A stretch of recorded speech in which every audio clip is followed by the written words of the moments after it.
Hello, and welcome to another edition of Model Aviation Live. I'm coming to you live from my home office, but sometimes I almost refer to it as my museum because, as you can see, when you watch the show in the background, I have a bunch of model airplanes.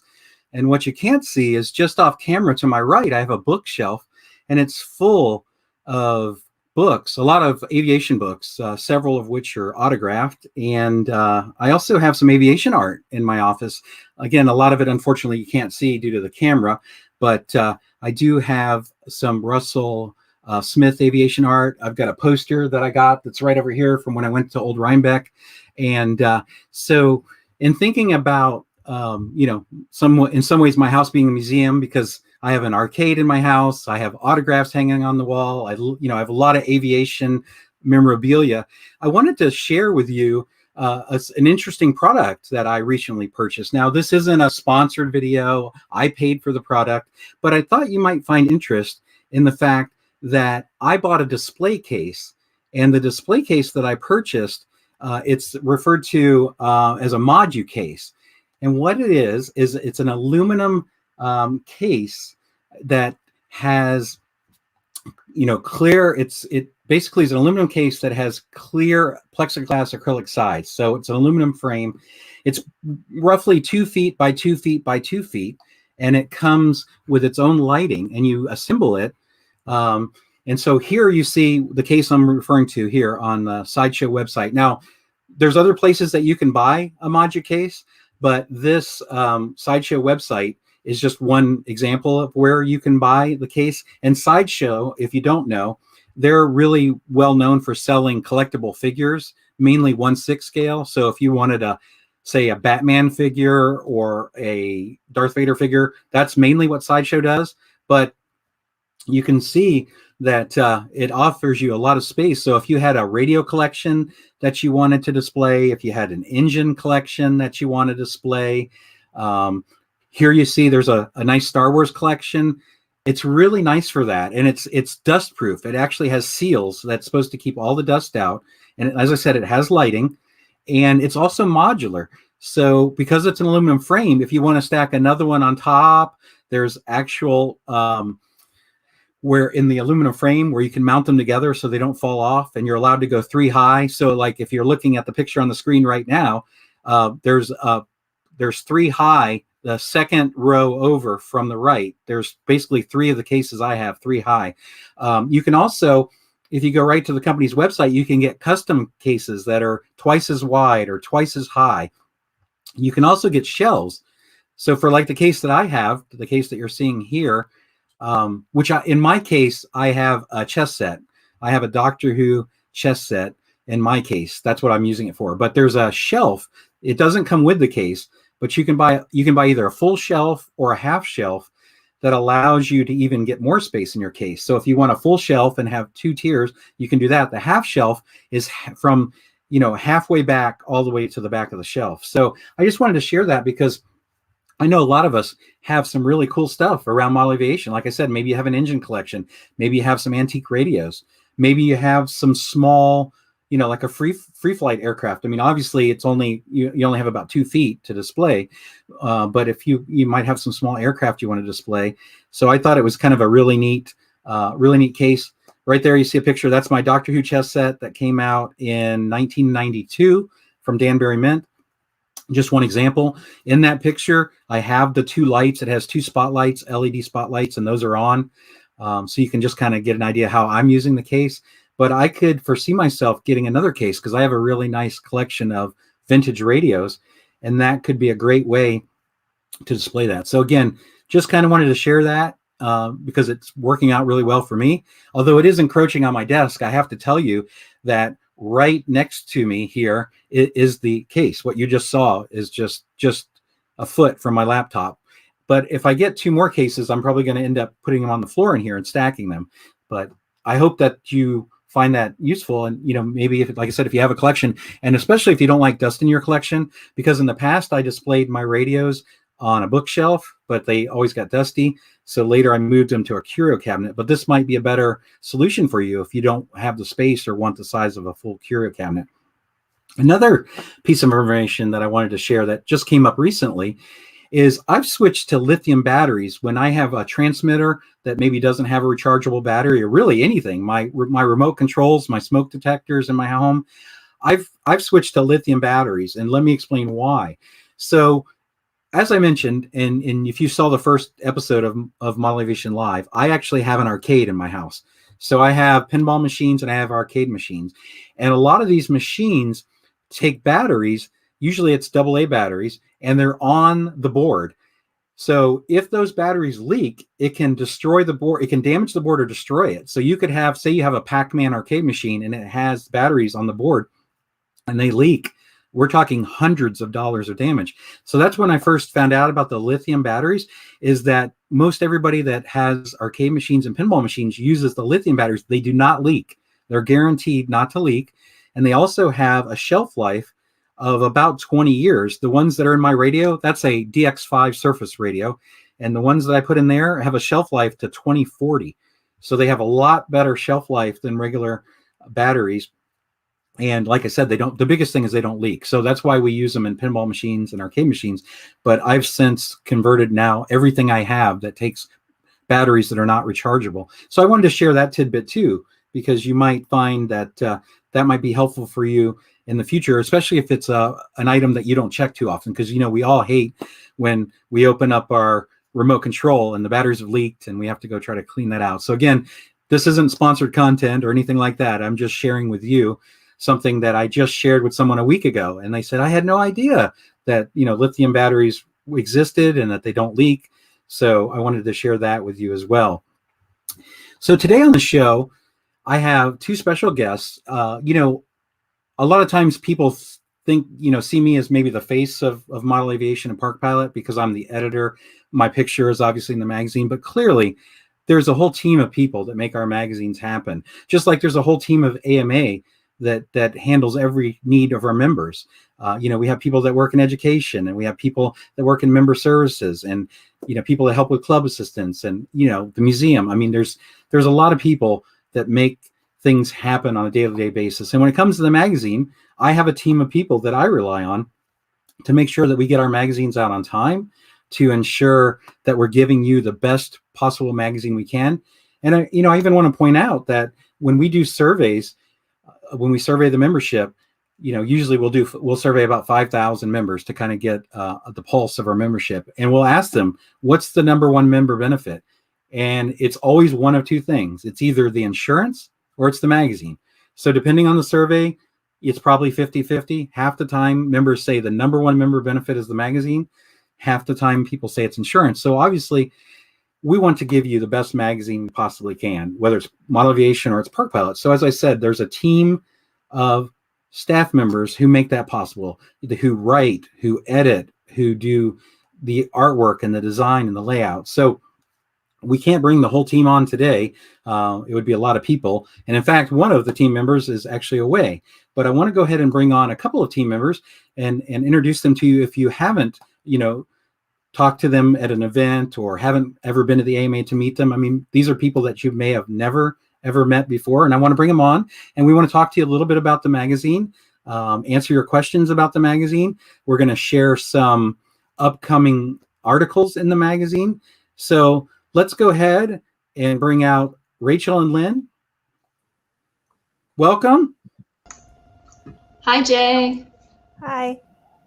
So for those that don't know you or haven't met you, or maybe hasn't noticed your name in the masthead on the magazine, could you both introduce yourselves to the viewers and tell them what you do at AMA and how long you've been to AMA?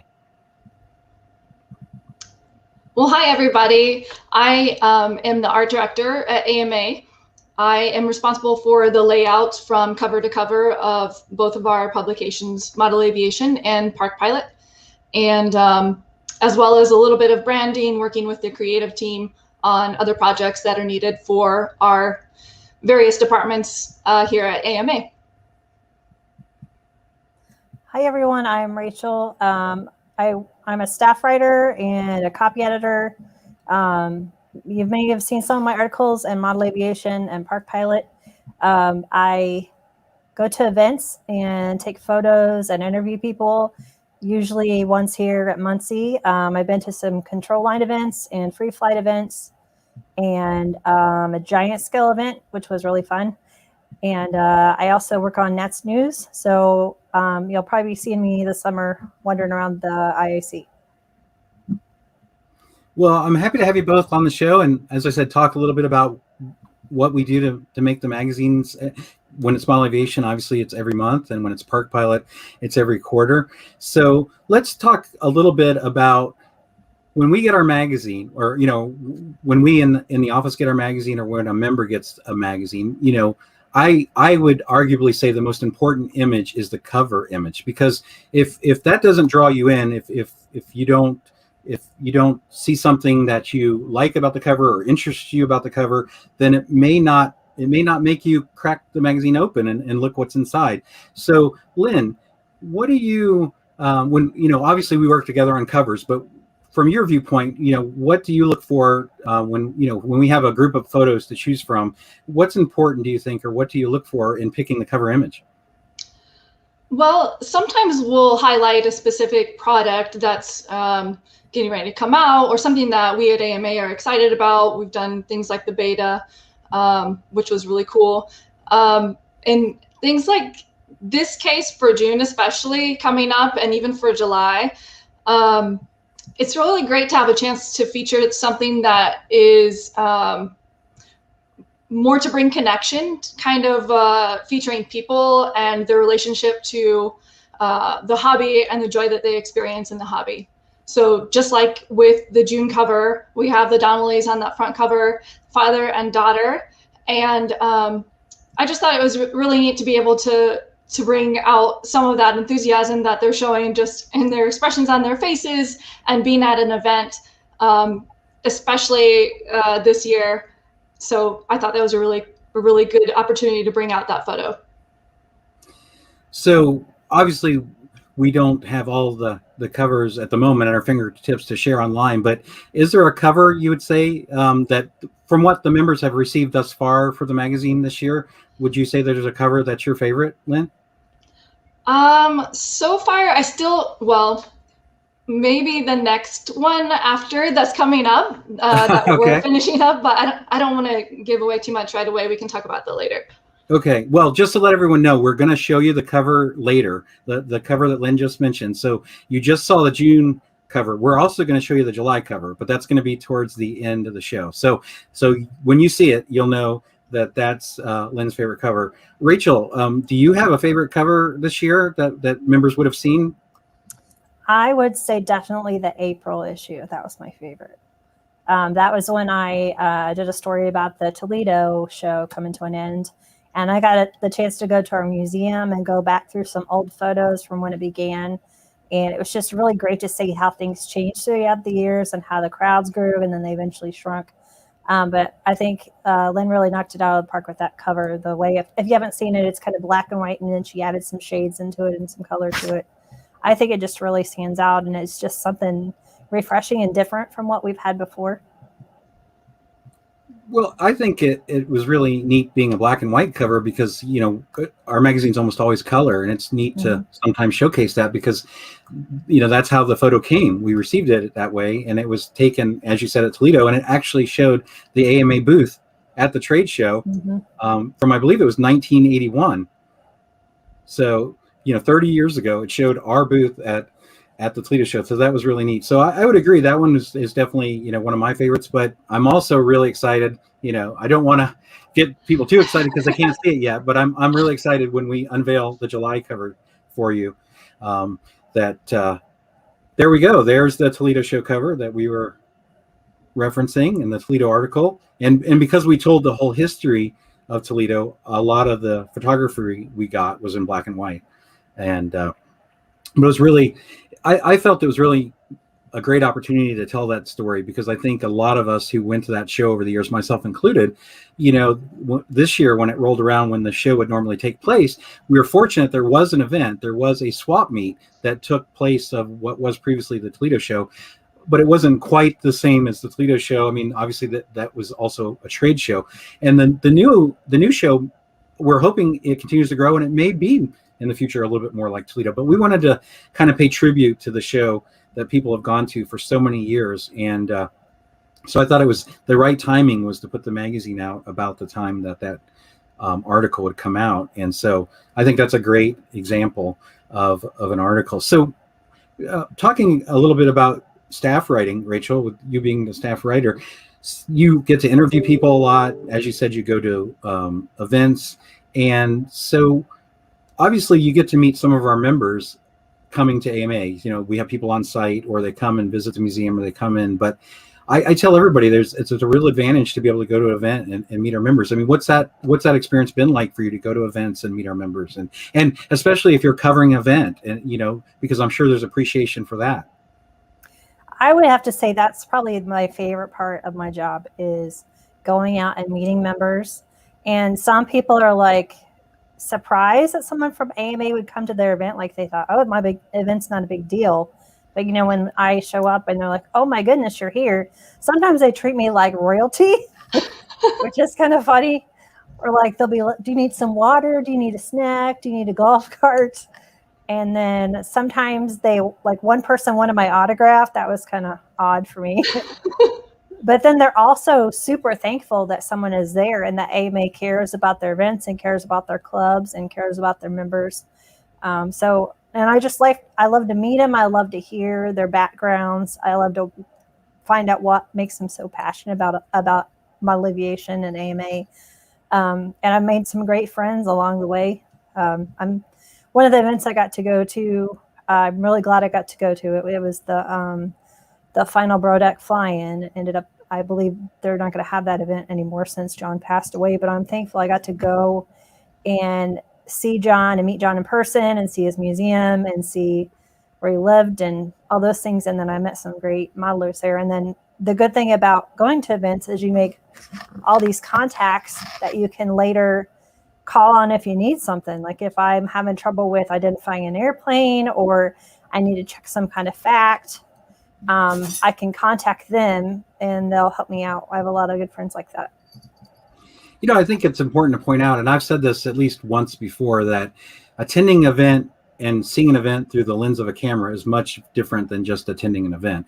I mean, obviously there's a lot that a person or persons needs to do if they're covering an event. They need to try to capture, you know, the spirit of the event. They need to interview people. But also important for our magazine is you need caption information. When our members read an event article and they see a really neat airplane, or they see a member with their airplane, they want to know, well, who's the member, or what airplane is that, or what engine did they use? So that part, it takes a lot of work to, you know, because you take so many photos at an event, and to be sure that you have the caption information. But to your point, the good news is, as long as we know who the people that are in the photo, you know, if it's a really busy event and you don't capture all the information you want, thankfully, if you know the person's name, we're the AMA and you're an AMA member, so then we're able to reach out. Because, I mean, obviously people really enjoy being featured in the magazine. They like being their picture or their model.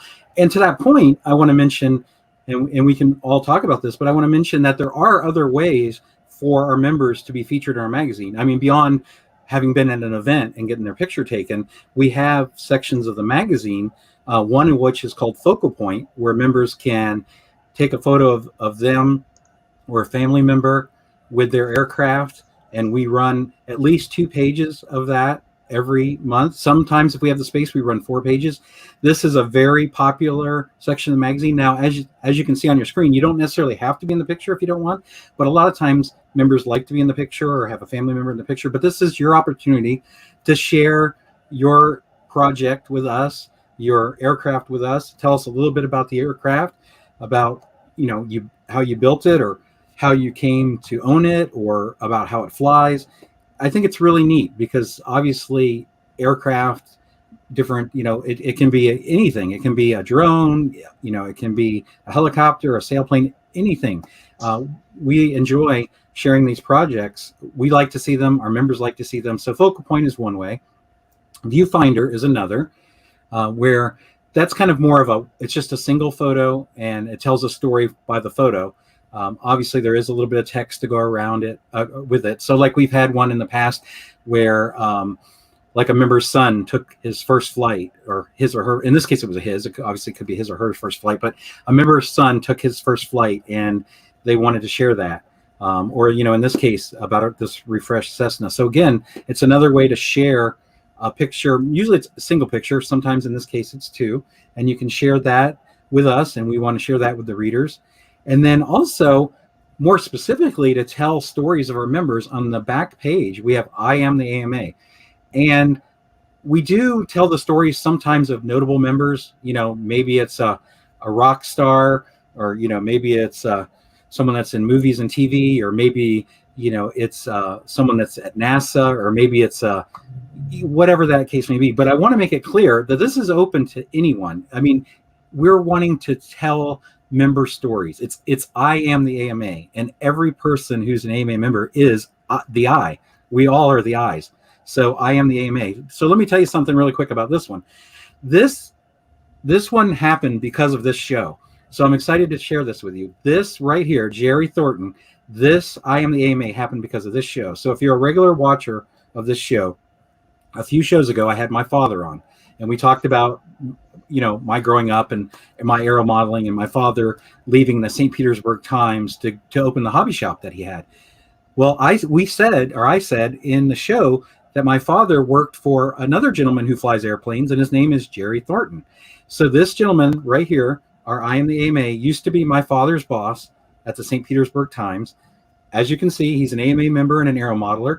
That picture is taken at the Sparks RC Club, and that's in Florida.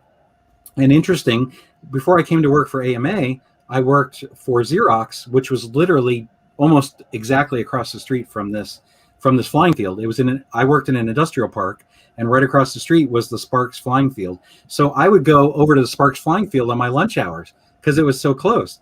And so Jerry, he's been the president in the past. He's not currently the Sparks president, but after I mentioned Jerry on the show, because we mentioned it briefly, I reached out to Jerry and I sent him the link so he could watch the show, and he was just super excited to hear the story and to share some of my dad's stories. So I said, hey, well, would you like to be featured on I Am the AMA? And for those that like interesting stories, there's one last thing that I can share about that. So in my, as I call it, my past life, my previous jobs, I was in IT at one point, and part of my job was to take calls, external calls for people that needed assistance.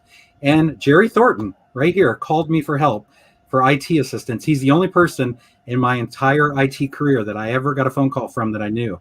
And so Jerry also, he has a son and a daughter, and we used to race cars with him and go flying with them. So excited to share that. Obviously, you don't have to be an acquaintance of mine or a family friend. As I said, it's open to anybody, but it's just the timing. This is the newest I Am the AMA, and I thought it's a really cool story to tell because he wouldn't have been featured had we not done the Model Aviation Live with my dad and brought his name up, and had I not shared the article with him, or the video with him, and then that caused us to start talking some more because I hadn't spoken to him in about a year.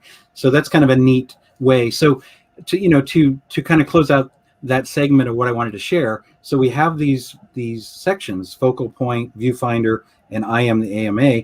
And Rachel, I know we're predominantly talking about model aviation, but there's also a place in Park Pilot where people can tell their stories, and you're responsible for that. So could you share a little bit about that?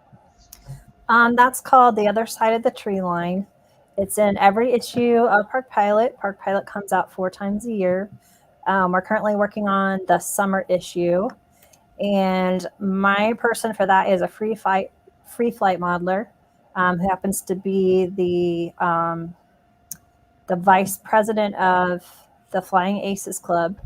I just kind of try to find people that I feel like would be interesting, people that I feel like modelers don't know a lot about them. So I try to find somebody. Sometimes it's someone who is like known in the industry. I've had, as I talked about John Brodak earlier, I had him on there a few years before he passed. We've had Nick Ceroli, trying to think who else. Peter Wales, as you can see there, he's he's a super nice guy and a really awesome modeler. But sometimes I just meet people. Like I met Peter at the Nats one year. He was running the helicopter Nats, and he started telling me about himself. And I thought, wow, he's a cool guy, you know. And some people commented on that online.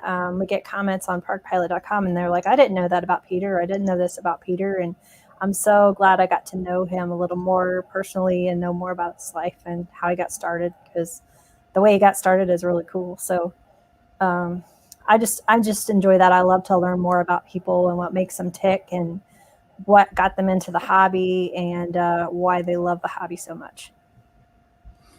Well, we did talk a little bit about the cover and that being an obviously very important image, but every image in the magazine is important. And obviously we work with external contributors and some of us at AMA, obviously, especially the ones that work on the magazine. So, you know, one of the things that's important is picking and making sure that our photos or illustrations meet certain guidelines. Obviously, we want nice, clear photos. And if we do a flight photo, obviously we want a lot of the airplane showing.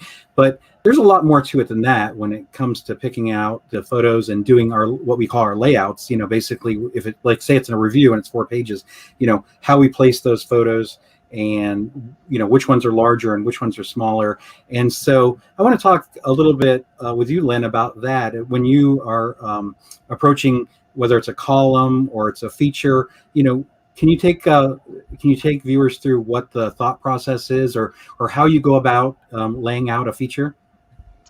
That's a great question. It'll vary a little bit from feature to feature, column to column, and some of it is just knowing that I have to budget my time well for all of the columns and among everybody. So putting effort into each aspect of the magazine. So that's part of it too. But when I decide to maybe isolate or feature or give an extra highlight to a specific photo, it's usually because of, again, kind of back to one of those things of, well, what kind of emotion is it giving off, or its importance to the feature itself.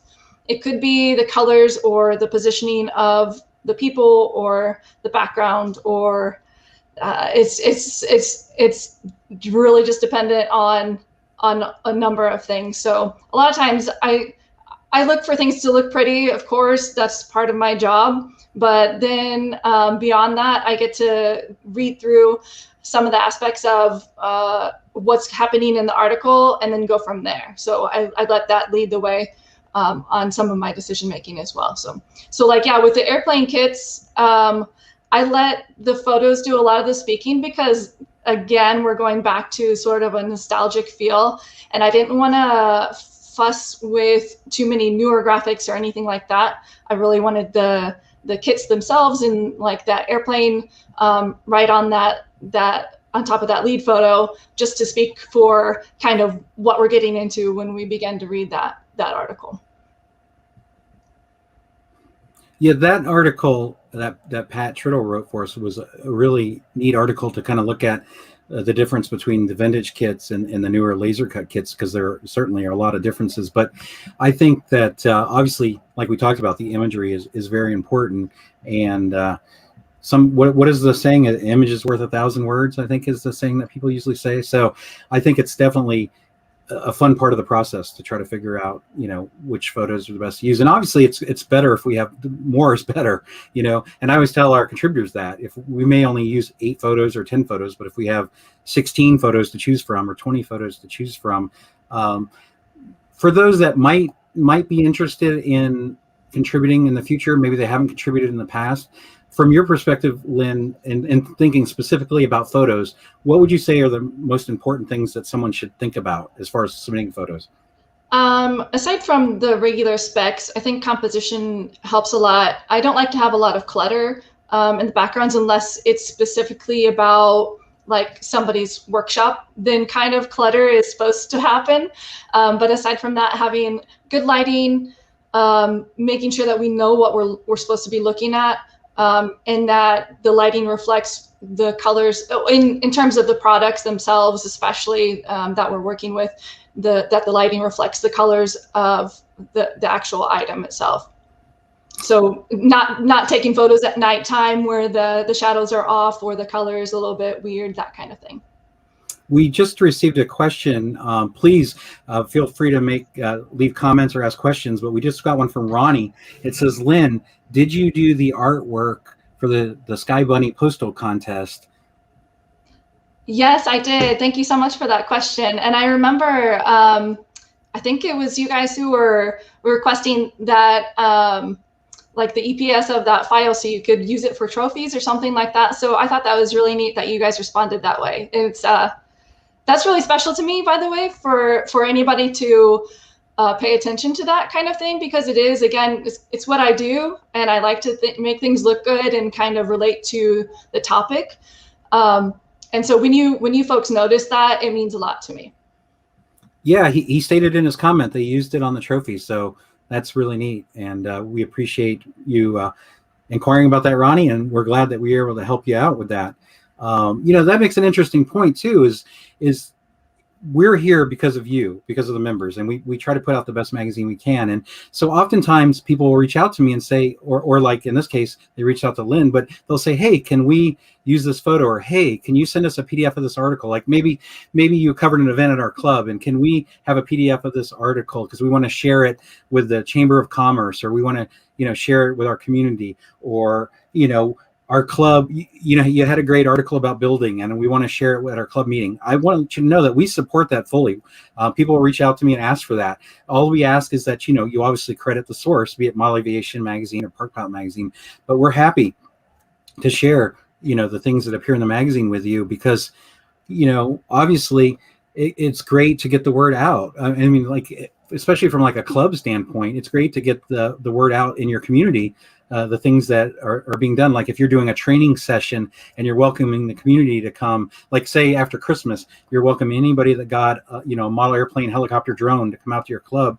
I mean, things like that are great to develop a partnership with your community, and we're more than happy to provide PDF copies or photos, or even if need be, extra magazines. If you want to provide extra magazines, like we did an article a few issues back about how housing development worked with a local club, and they moved their field, and they supported and paid for a lot of the moving of their field. And we did an article about how everything that transpired to make that happen. And then we were asked to send copies of the magazines so that they could give them to the builder and the people at the county who approved it all. So it makes a good point that we're more than happy to provide those things.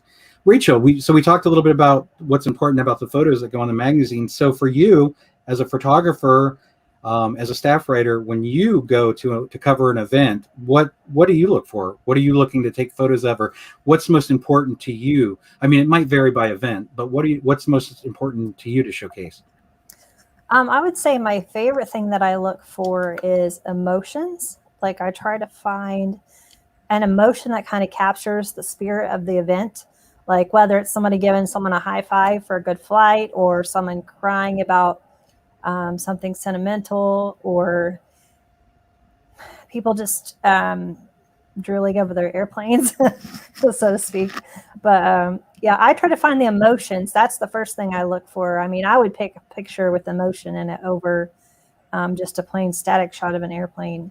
And I think that comes from my newspaper background. I worked in a newspaper for 7 years. And that's one of the things that was my favorite part to convey, was the emotion. I remember there was a kid who was lost in a cornfield. And the moment that they found him and he was reunited with his mom, I got a shot of that one. And I actually got an award for that one. That was really, really cool. I love the emotional aspect. And then after the emotional aspect, I try to get artsy with them. Like I try to get reflection photos are my favorite. I try to frame the shot. I try to kind of get the subject off center instead of just like right there in the middle, like usual people do. I took some pictures at an event that was a giant scale event, and they were warbirds. And my favorite ones is I took some pictures of their dawn patrol in the morning. And I love anytime I can incorporate nature with airplanes. I just think that's so fun. And I just love those pictures. And then I also did one I was thinking about the other day when we had the first multi-GP event here. The picture that I got was the moon was setting, and it was right behind the gates that the multi-rotors were flying behind, and that was like a shot of the moon, and then all the drones. It was really cool. So I would say emotion and nature and just trying to do something different that you haven't seen before is kind of what I look for. Well, and as a staff writer, I mean, we focus that question more on events, but you also do a lot of articles where you do a lot of research and you talk to people and interview people. And so like on the Neil Armstrong, for example, article you did last year, and then you did the Strata launch article, which was super exciting. Both were super exciting because Neil Armstrong was a former member. The Strata launch, there were several members on that team, several AMA members that took part in that. But like more recently, you did an article called Building Hope that talks a little bit about a resurgence in building during a pandemic. Tell us a little bit about that and the process that you went through for that article and what you learned. Well, I would say last year, as a lot of us we were stuck at home, we weren't allowed to go anywhere, couldn't really do anything. We were limited to just getting groceries or getting medications. And then we started getting some things like on Facebook. I'm a member of the iFly AMA Facebook group. And we started hearing some things in the office about how building was picking up a little, which is kind of odd in today's terms because today a lot of people build ARFs or just foamies. They just stick together. They don't spend the time to build. So we found out, and I thought, well, I'm going to talk to some manufacturers. So I was talking to some manufacturers for some other things I was working on. And they'd be like, oh, I got to call you back. I'm super busy. Or I can't get to it right now. I'm really busy. And I thought, interesting. What's going on? So I started talking to some people. I talked to some members who were flying on iFly or building and posting things on iFly AMA Facebook group. If you haven't seen that. We had a special building issue in October last year, and they did a whole build month. And people were challenged to post pictures of their builds, and most of those were things they had built during the pandemic.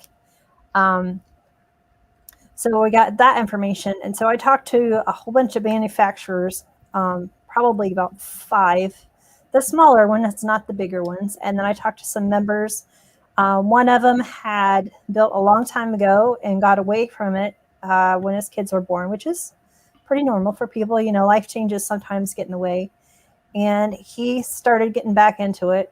And then there was another guy who was a full-scale private pilot. His name was Matt Morley. And he was furloughed because of COVID. So obviously people weren't taking private flights because they were scared to get the virus. And so he was furloughed for a few months. And so instead of just, sitting around thinking about what I'm going to do or feeling bad because he couldn't go anywhere. Some people struggle with not being able to go out to eat or not being able to get their nails done or whatever they do. He went down to his basement and started pulling kits off the shelf that had been down there for a long time and just started building. And he told me he would spend probably 8 hours a day down in his basement building, just all day building. He said it was like some of the best times of his life is just down there building. And then he got his kids involved in it. He decided to start his own YouTube channel. He started his own Instagram just to kind of share building ideas with people and some of the things he had learned. So it was just really interesting and exciting to see this part of the hobby that had kind of gone away for a long time just coming back. And the best thing that I heard is someone said that people were calling him and asking him questions about materials that have been out of production for a long time. I thought that was really interesting. So, they were wanting to build things that they remember from their childhood or use materials they used to use that they can't anymore. So it just, overall, I would say the manufacturers, the smaller companies were just really excited. Obviously, more business, that's exciting. But two, just they felt like it was the hobby was just taking a new turn and a better turn. And we also saw the number of AMA members go up, which is exciting. I think that's probably kind of part of it. And I just think people, you know, they use this as a way to cope with the pandemic. I mean, everybody copes with things in different ways, but this was a positive way for them to cope. And, you know, they can look back years later and say, hey, I finally got this project done, or I finally organized this.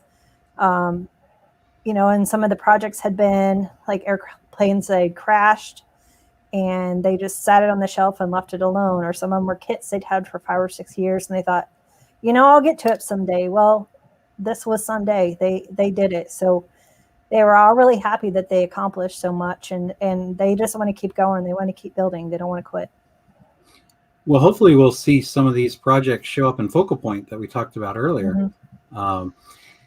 You know, it's interesting.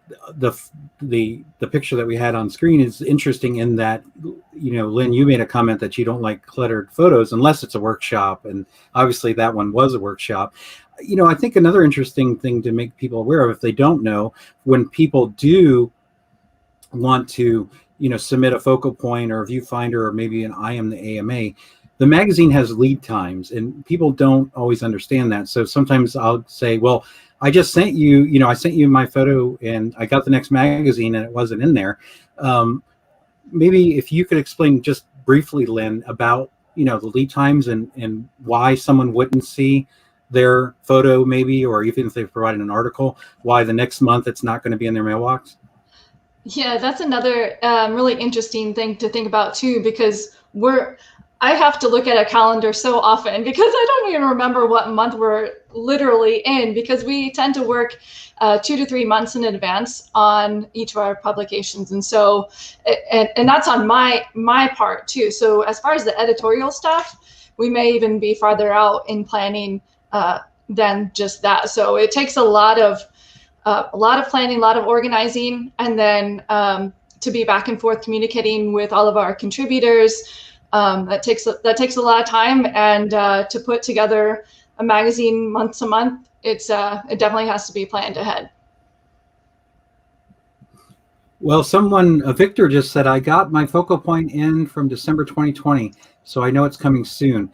I can tell you that we have a backlog right now through early next year. I mean, if you send a Focal Point in right now, we're backlogged until early next year. Now, as I said, we're trying our best to get through that backlog. So we're always going to have 2 pages of Focal Point in the magazine, but where possible, we'll add a couple additional pages.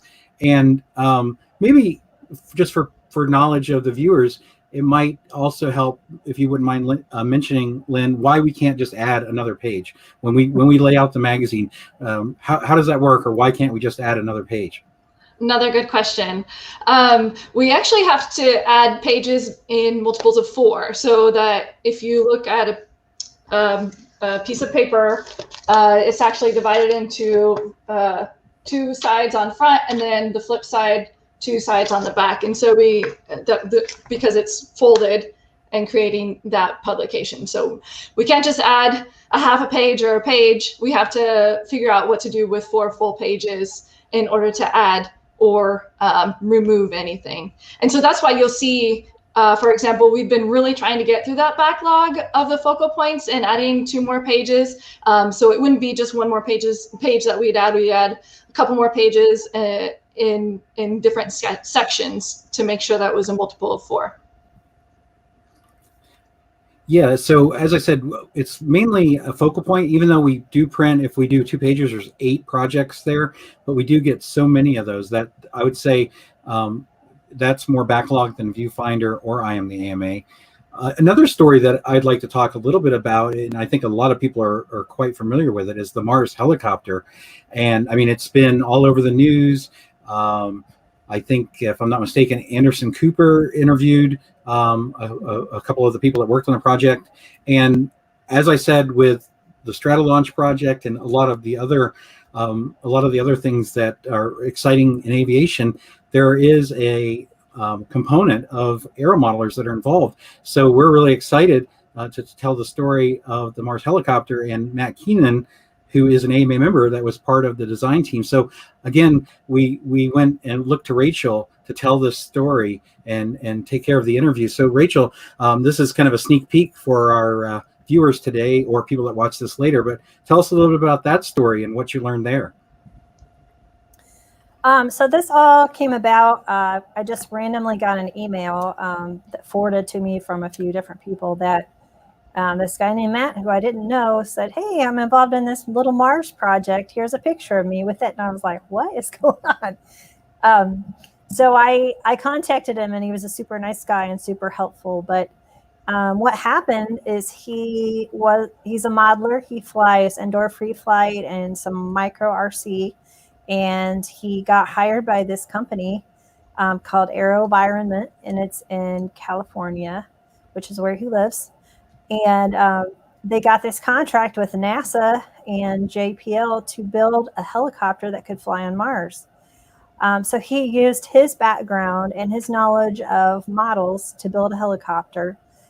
He said it went through a few different test trials. He tried one just using all my model helicopter parts. That one didn't work. But he eventually, and he and his team, and then people at NASA and people at JPL, and they all found a way to make this helicopter that could fly in this basically zero gravity environment. It could fly, it could hover, it could take pictures, it could perform special short flight maneuvers. And so I talked to him before the first flight happened, and I talked to him after the first flight. He was just thrilled that it actually flew.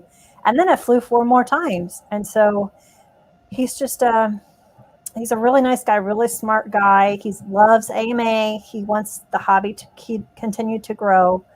And it's just amazing that someone who started with a little bitty model, or he actually learned how to fly from a class he took in middle school from Bill Warner. I'm sure you've heard of Bill Warner. He was a pretty much legendary free flight modeler. He was out in California, but he happened to have him for a teacher. And he taught him all the basics of aerodynamics and how to build and how to use different materials. And he just kind of took off from there. And now he's built something that's flown on Mars. There's not really anybody else except those on his team that can say they've done that. So it was just really interesting to see the whole thing unfolding. And then it just kind of blew up into this whole thing in the media. Yeah, I've seen it on, I see news alerts. And I'm like, hey, I know that guy. He's an AMA member. And I guess it's been on TV. My mother-in-law called me one day and she's like, hey, that guy you interviewed is on TV. So that was really neat. It's really neat that a hobby that, we have connections with, that we enjoy, the outside world has kind of taken notice of it because of Matt and because of his team. Well, you mentioned Bill Warner, and that should sound familiar because we mentioned that earlier in the show about the Sky Bunny postal contest. And another thing I want to mention about Bill Warner is he was a model aviation columnist for 20 years. Yep. So it's a really neat story that he was involved in getting Matt, helping him when he started out. And so obviously that's in the July issue. So no one has seen that yet because the July issue won't be out until the middle of June for digital and late June for print. Lynn, let me ask another question that people might ask. Sometimes people ask me, when we talk about photos, photos are an important part of sharing the articles and the columns. And sometimes people say to me, why don't you put more photos? Why don't you make them smaller? Or why don't you put more photos? Maybe if you could give a little insight about what we do for readability, a little bit about the white space, or what, some of the things that we do with the design to make the magazine a little bit more easier to read. Sure. Yeah. I think one thing that you might notice that's different from publication to publication, something that's model aviation or not model aviation, is that we use, we make good use of the white space, which is just as important as, the void is just as important as the occupied space. So if we have so many photos just slammed in there and jumbled in there, and if it doesn't necessarily coordinate with the text, or you don't know where to focus your attention, it gets to be actually physically stressful on your eyes, and it actually is not as enjoyable of a reading experience that way. So we are very particular in following a specific style guide with model aviation and with Park Pilot, so that we maintain a certain margin.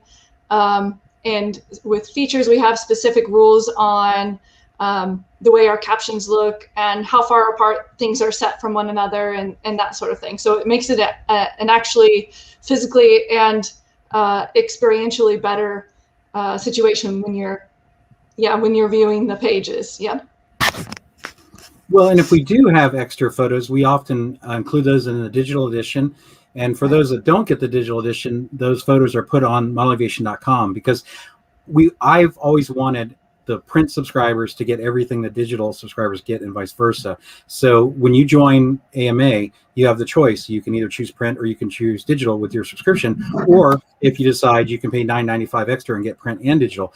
But I felt like if you're, every person that gets a membership is paying the same, whether you get print or digital. So I didn't want to give digital people the things that I didn't give print. So when we do have that cases where there's extra photos or videos, we want to make that available to the print subscribers too. So we put that on modelaviation.com. So if we do have extra photos, I mean, we pick what we feel are the best photos to share the story with you. But if we have additional photos, then those photos or videos are shared online. So don't feel like you're missing out on the photos if we don't pack a bunch more photos into an article. I mean, you're still getting those photos.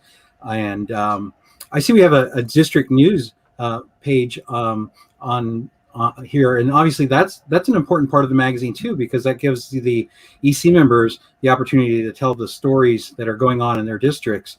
And obviously the layout's completely different on that, and it's purposeful. We want the layout to look differently throughout the magazine. That was part of our redesign, and we obviously want to stick with that. As Lynn said, we try to keep the same style, and we have a style guide. But obviously the district news is a great place to share information that is more possibly close to home to members. You can read it by the district.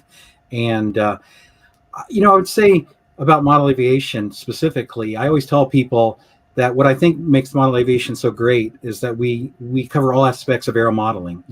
We cover everything: drones, free flight, aircraft, helicopters, every type of free flight, every type of control line. We cover it all. But it's also the biggest challenge, because if all someone does, say, is fly a control line carrier, maybe there's someone that's all they participate in, we might not have a lot of control line carrier content in the magazine every month. And just know that we're trying to put that content in, but there's a few challenges. One is we need to have the content. So obviously we need to produce it internally or externally. But then secondly, we need to fit that in with a lot of the other content. So I always ask people, and this actually came from Rob Kurek, our previous director of publications. He used to say, he's now our communications director, and he used to say, don't judge us on a single issue, judge us on 12 issues, because we're going to get the content in there for you. It just might not be in every issue. And in talking about content beyond the magazine, either Park Pilot or Model Aviation, there's a lot of other things that we do where we put up videos or content or coverage. And so one of the things that I also want to talk about is the NATS. So that's a really big article for us in the magazine, but we do stuff outside of the magazine. We do something called NATS News. And Rachelle, you have taken care of NATS News. You've done photography for NATS News and worked on NATS News, as well as the magazine article. So for those that aren't familiar, who might not be able to make it to the NATS, but they want to follow along on what's going on at the NATS, tell everybody a little bit about what NATS News is and how they can access it and enjoy it. Okay, well, NATS News, I've been working on it for, I forgot to say earlier, this is my 10th year at AMA this year. I've been working on it the whole time. It's a very fun event, and there's a lot of people that for one reason or the other just can't make it. And so we produce NATS News. It used to be a print edition, but now it's a blog. And so you don't have to wait as long to get it. You can read it as soon as it comes out. So we have authors for all the events this year. We even have one that's going to cover the whole soaring NATS, which I'm really excited about because we haven't had one of those ever since I've been here.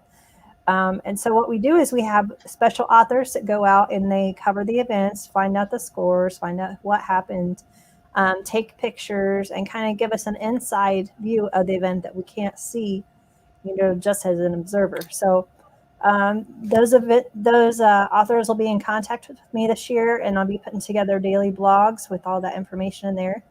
And then if you want, you can sign up to get notified when each blog is posted. So I will be sending out emails. If you go to the link there, you can sign up to receive Nats News notifications, and then they'll just email you and say, hey, this edition of Nats News is out. And that way you can look it up for yourself. And it's free. It doesn't cost you anything. And you'll know when the new ones are out, so you can see what you're missing, or if you were there and you missed something, or if you just want to see pictures of yourself, which some people do. Or if they have a family member who can't come, a lot of them will share that with them. And it's just a fun project, and it's neat to see everyone here, and it's a good way to share what's going on with those who can't be here. Well, I think it's important to mention too that as far as I know, we're the only outlet, for lack of a better term, that covers the entire Nats. We certainly have people that might cover just the free flight or just the control line or just RC scale, but as far as I'm aware, we're the only, be it the magazine and Nats News, that covers the entire Nats, because it takes about 4 or 5 weeks for the outdoor Nats, and then there's also an indoor Nats that obviously takes place at another location. So there's a lot involved to share all of that. Like I said about the magazine, there's so many facets of the Nats, so many different things that people participate in, and it's really a great event to attend, because it's a learning event. Just like we talked about how Bill Warner was a teacher, there's so many teachers at the Nats where you can come your first time and have never had participated, and people will help you and guide you, and you can ask questions, and you can meet some of the names that maybe you've looked up to in your segment of the hobby. You have a high likelihood of meeting those people at the Nats and seeing how they participate. And so I would highly recommend people who are interested in competition to look at the Nats schedule and try to come out to the Nats. Even if you don't participate as in the contest itself, you can come and just watch. And we have the schedule online. You can definitely see what's available as far as the dates and what events take place. And as Rachel said, I think we all really enjoy that time when so many people come through. And typically it depends on the event, but on average it's about 3 or 4 days, and then it's a different event, and maybe several events at one time. But it's great for all of us to catch up with our Nats News authors, and in some cases they're also our columnists. And so for about 4 to 5 weeks, it's just an influx of people coming to our site and coming in to talk to us, or we go out on site and talk to them. So I would definitely recommend people looking into that. But if you can't make it, the Nats News is obviously a timely reporting of the event, and then later, shortly after that, we'll have the full article in the magazine. So we've talked a lot today about our publications, a little bit about our options outside of the publications, the things that we look for, the ways people can be in the magazine. But we also talked about a cover that no one's seen yet, and I think it's probably time to bring that out. So, Lynn, I'm going to ask you to tell us a little bit about the cover that we want to share with everyone. Okay.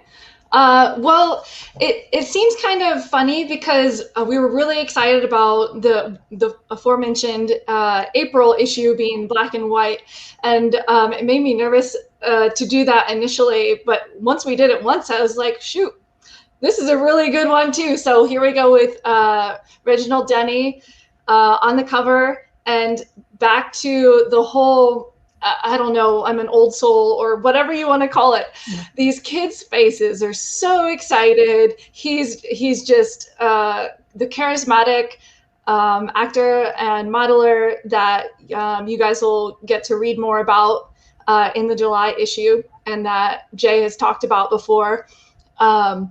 It's just a really fun cover again. And it's so fascinating to me because, you think it's black and white, but it's so striking in some of the things that stand out to you. And then just getting the sentiment of, wow, like this all goes back, for me before my time.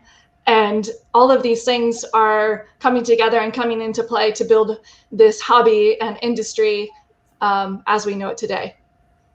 Rachel, what are your thoughts on the cover? I love it. And I love that. Mostly I love that Lynn chose my favorite color. But I also like that it probably takes a lot of people back to the days and when the hobby shop was the main place you went to get your model building supplies and your kits and those kind of things. And it reminds me of the hobby shop we have in our museum. We have like a replica hobby shop with all these little things in it. And I imagine that kind of captures the excitement of what it was like for a kid back then to go to the hobby shop and find new things and learn how to do things with models that they didn't know before. And I can't imagine learning from a celebrity. That had to be super cool. Definitely. Well, yeah, I think you make a good point. So the hobby shop that we have at the museum is basically a 1950s hobby shop. That's what it's modeled after. This photo that we're looking at that we used for the cover is 1937. So it's close. And Reginald Denny is in his own hobby shop. This isn't a hobby shop that he stopped in. This was Reginald Denny's hobby shop, and it was in California. So I mean, at the time that he is a big movie star and stage actor, when he was not working on movies, like he worked on Rebecca, which was the first Hitchcock film that was done here in the United States, for example. And he was in the 1960s Batman. He was in the Batman movie, and he was also in the Batman TV show. He acted alongside Boris Karloff. He acted alongside Fay Wray, who was in King Kong, the original King Kong. He acted alongside Fay Wray. I mean, he had quite a distinguished acting career. And imagine that when he was not on a movie set or on stage, that you could walk into his hobby shop and see the enthusiasm that you see in this picture that he's sharing. And he actually built airplanes, and he flew airplanes. Not only that, he was a World War I aviator and, full-scale pilot. And the reason he's being called the Prince of Drones is because he also came up with the idea of using model aircraft as target drones, so that the military could practice their aerial gunnery. And he formed a company around that to help the military with that. And that's he called it the Denny plane. And I don't want to give too much away because we want you to read the article, but I will say that it's very interesting that Marilyn Monroe actually worked for him in his factory before she was Marilyn Monroe. She basically got discovered in the factory that built Denny planes. Ronald Reagan, that would later become our president, came to the factory, and he brought a photographer, and he told the photographer to go around and take some photos of people building airplanes. And he took a few photos of Norma Jean, who would later be Marilyn Monroe. From those photos, she was able to get a contract doing modeling work, and from that led to her becoming an actress. And so a lot of people don't know that story. And one last interesting thing about that's in the article. Again, I don't want to give too much away, but when you read the Reginald Denny article in this issue, which by the way is written by Reginald's granddaughter, when you read that article, she mentions at one point that Reginald Denny was on stage and Marilyn Monroe and her husband were in the audience. And after the production, she came backstage and she told her husband, "This is my old boss, Reginald Denny. I built airplanes, model airplanes for him in his factory." And she told Reginald Denny, she said, "People don't believe me when I tell them that I was discovered building model airplanes in a factory." And Reginald says, "Don't worry about it. People don't believe me when I tell them that I developed a target drone for the military." So it's just kind of an interesting, fun story. And, to your point, Rachel, imagine going into a hobby shop today and meeting, your favorite, screen actor or actress who actually owns the hobby shop and shares their love of aviation. So not only are we excited to share this story, and his granddaughter who wrote the story, Kim, she also wrote a book, and I reviewed it in Worth a Closer Look a little over a year ago. I love the book. It was very interesting to learn about his background. It was interesting to learn about silent films because he was involved in silent films, and then he later moved to what they call talkies, obviously with sound, but they called them talkies back then. And so I was really interested in the book, and I shared that in a Worth Closer Look, my thoughts about the book.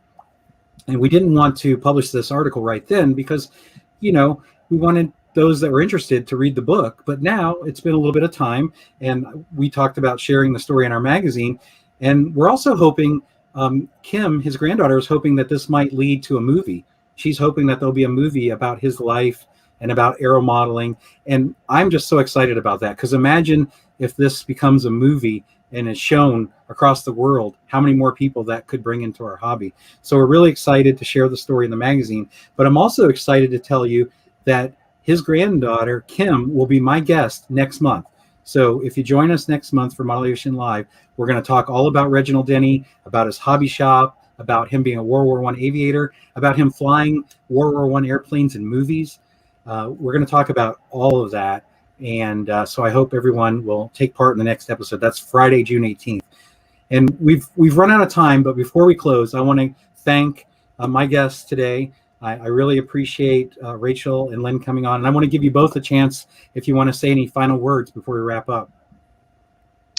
Well, I want to thank you guys for having me on today. And I do want to give a special shout out to Steve Chappell, who's an AMA member from Illinois that I recently met or re-met through his son, who I play soccer with. So we made that one of those strange connections that we had no idea that we were both associated with the AMA.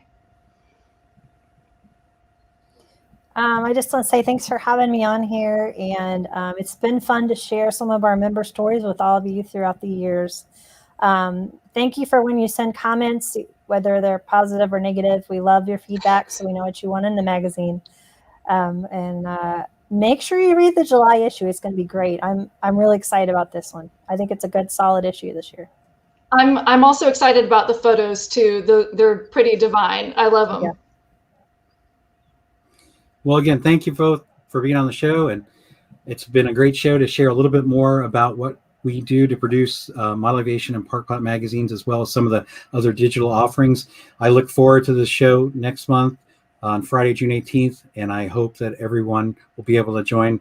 Thank you, and see you again next month.